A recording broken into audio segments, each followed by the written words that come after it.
I went to college in Boston, and it was at a time when there were revival houses all over the city, and I saw three women at a revival house, Robert Altman's Three Women, and I'd never really, I'd kind of gone to the movies all my life and really liked movies, but I'd never really noticed the presence of a director before, which is kind of a terrible thing to say, but you know, I didn't think of movies that way, and for the first time I thought, who was that? You know, who made that movie?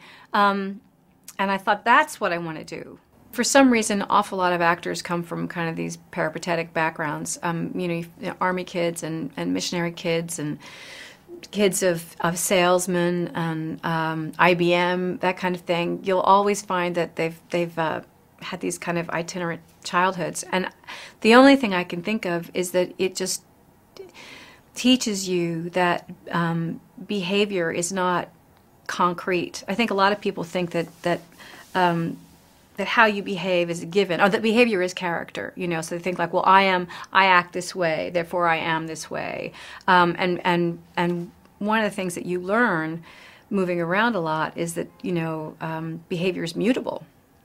And that's something that actors know, obviously we know inherently, is that, you know, that behavior means different things, but you change it depending on where you are, who you are, what you want to accomplish. That's what you learn very quickly, is that I would go to one school and everybody would dance one way. So you'd go to the new school and you'd go to the school dance and you'd look at the gym and you'd notice that no one picked up their feet at that school, that they just shuffled their feet when they danced. So you're like, okay, so that's the way you dance here.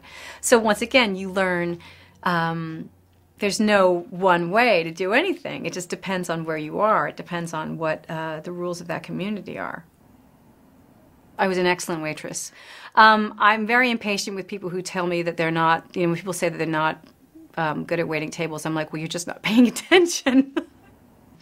On the soap opera, I was both a good girl and a bad girl. Now it's actually sort of a tragic day because As the World Turns was canceled yesterday. But that was a show that I was on, and I played Franny, who was the chief of staff of the hospital's daughter. So she had been born on the show, and she was the quintessential good girl. So I did that for a while, and then they created the role of my evil, kind of selfish, really, half-sister / cousin.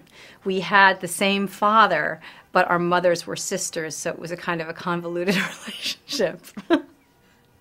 The person who cast me in The Dresser, my very first director, said, you know, you should be aware that because you have red hair, if somebody casts you, they'll be casting you for a reason, and there'll be things that you won't get because, you know, visually, especially on stage, you know, people can see you.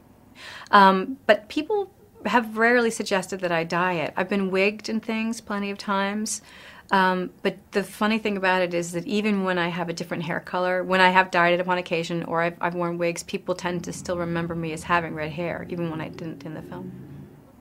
I actually first met Tom Ford in 1998, right after my son was born. My son was born in 1997, and Tom made a dress for those Oscars the first time I was nominated for Boogie Nights. He made a really beautiful black dress that was chiffon and kind of had an empire waist, and because I had just had a baby, my boobs were really big and I just didn't feel confident enough to wear it. So, and that was the other thing about him too, he was incredibly gracious. He was like, it's a dress, I don't care, you know, wear it, don't wear it, but keep it, you know.